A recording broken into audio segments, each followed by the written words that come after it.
Dispatch all biters. My quest to free the country of zombies. By Mystic Alchemist. Copyright 2020 Mystic Alchemist. All rights reserved.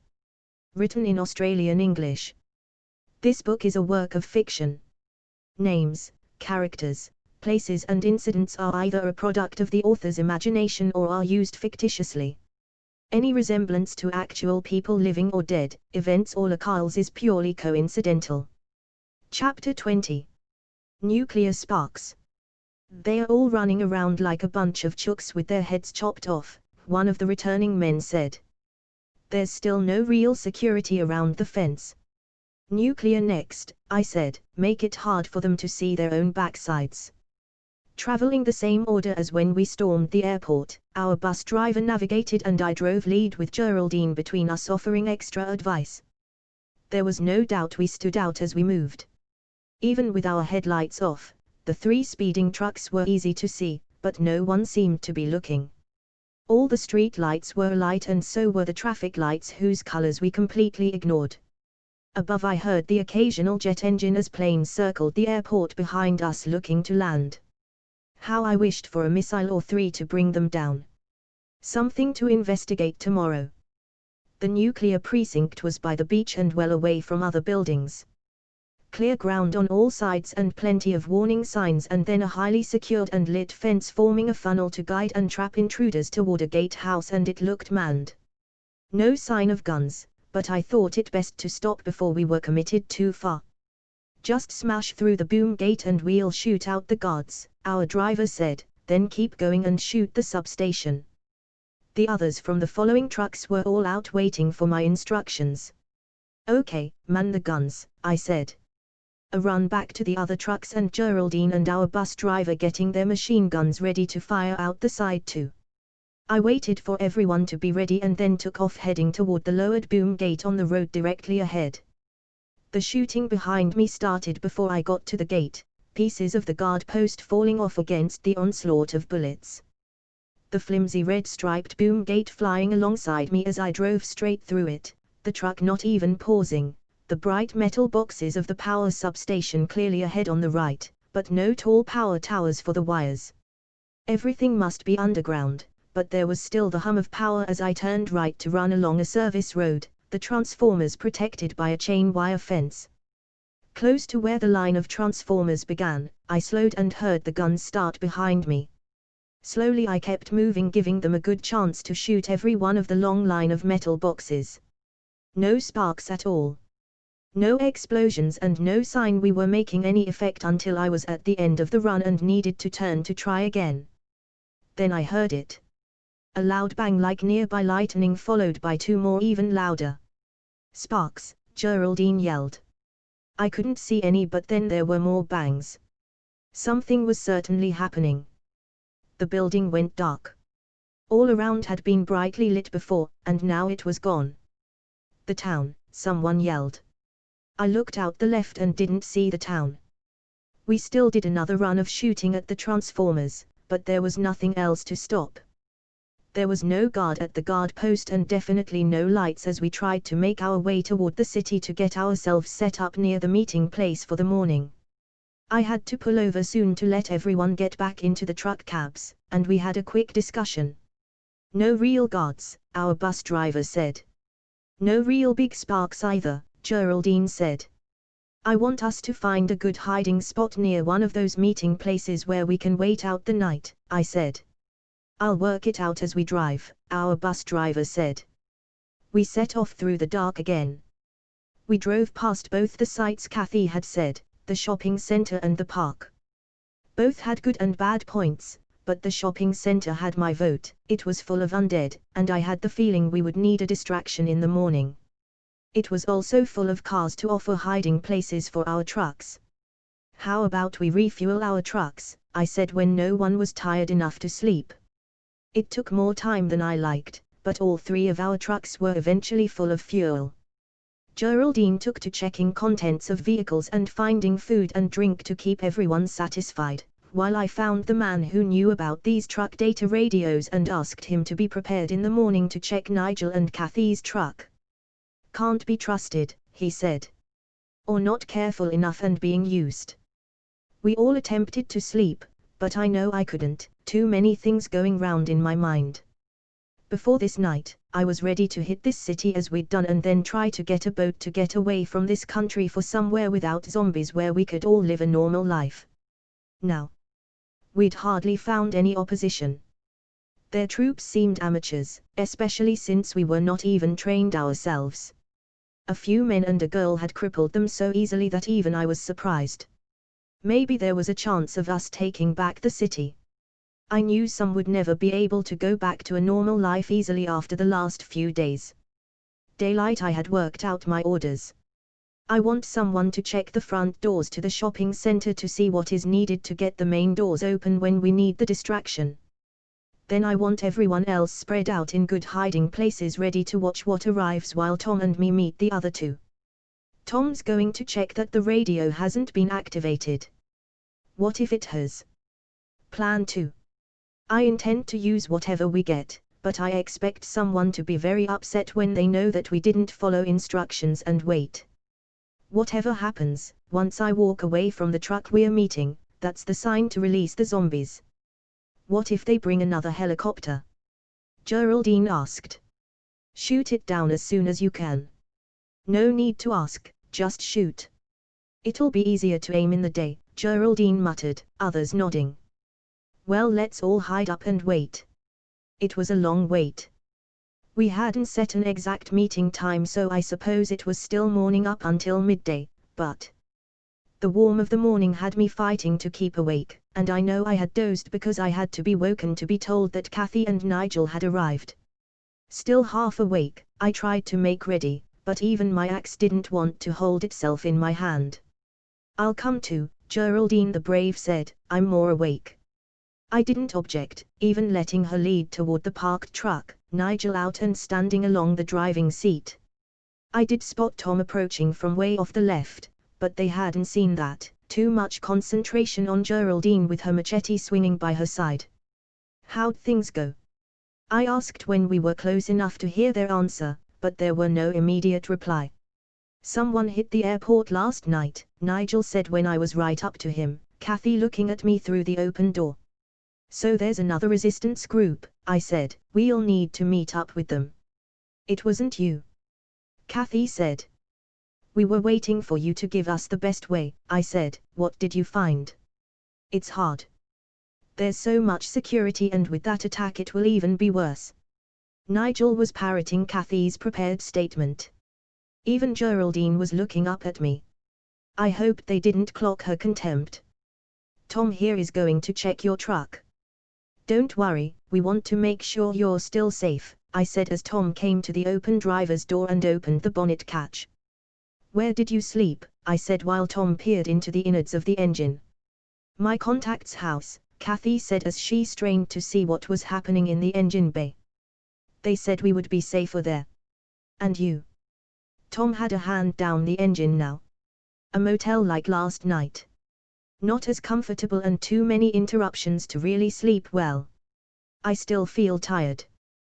What's he taking out? Kathy said as Tom had a shiny metal box in his hand and was placing it on the ground in front of me. The radio data module that someone fitted last night, I said, lifting my axe and seriously denting the box. Someone wanted to keep tabs on where we went. You need to move your truck now. Go over to the entrance over there and wait while we start, I pointed, standing back from their truck and waving toward those controlling the main door to the shopping center. We'll meet you there, you just follow us when we pass. The ambling zombies were swarming through the door as the traitors moved their truck near the entrance. My arm up scooping the others to follow me, I ran to our truck, tiredness gone for now. We had work to do. I hadn't got to the truck when I heard it. The regular beating blades of a helicopter. Geraldine was first to get a gun, our bus driver next and then me. We had extra machine guns now.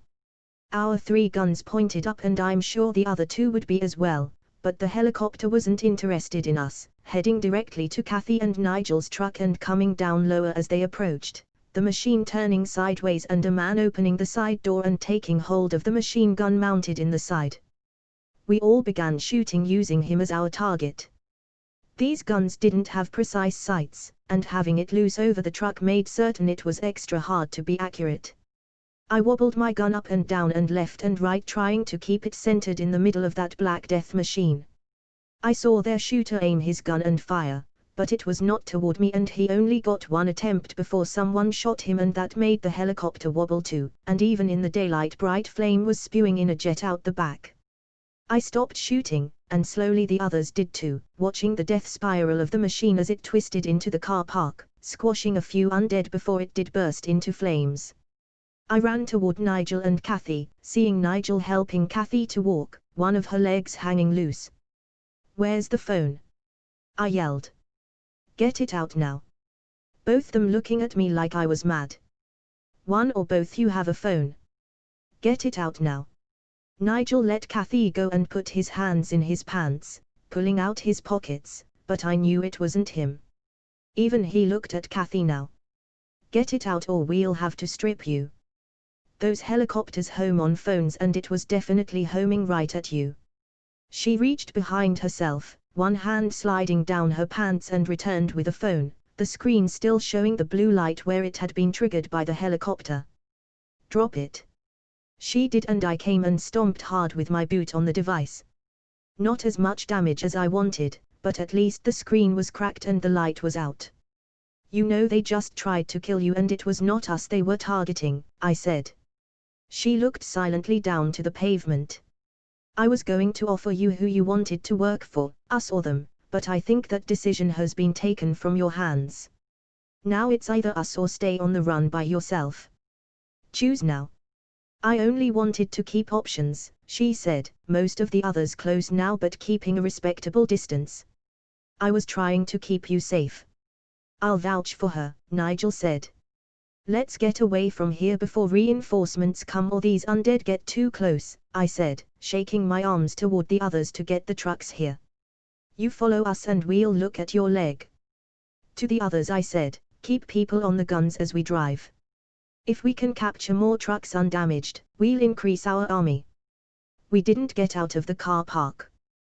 The helicopter had damaged Nigel's truck, holes right through the middle. I had them both get on the back of our truck while I took the gun off the back of the stricken vehicle. You could never have enough guns. I stopped at a convenience store. No undead around outside and stopped cars scattered. Some went inside looking for supplies while I talked to Kathy. "Are you prepared to be 110% on our side?" "What side is that?" she asked looking me directly in the eye. "The side against the invaders. The side against those that killed most of our people. The side that will make the traitors pay for what they've done. Or is it just the side that enjoys the battle?" Nigel was looking at her leg. It looked like a bullet graze. "Nothing to worry about, but certainly painful." "That too. Is that a problem?" "I'm not sure I can live the life that it needs." "I am sure they've taken that choice out of your hands. They're the ones that decided you had outgrown your usefulness. At least we kept you even though we didn't trust what you said." "The airport. Was that you?" "That and some of their soldiers and the water and the power line and the nuclear. All us. All without losing a single man, and all without need of collaborators to help. This city is wide open. I didn't know that before, but now I see we can take over with only a few men. And will you keep on killing and destroying forever? Until every invader is dead? I can't live like that. This isn't the same as a game. It's not me. Let us know where you want to go when you know.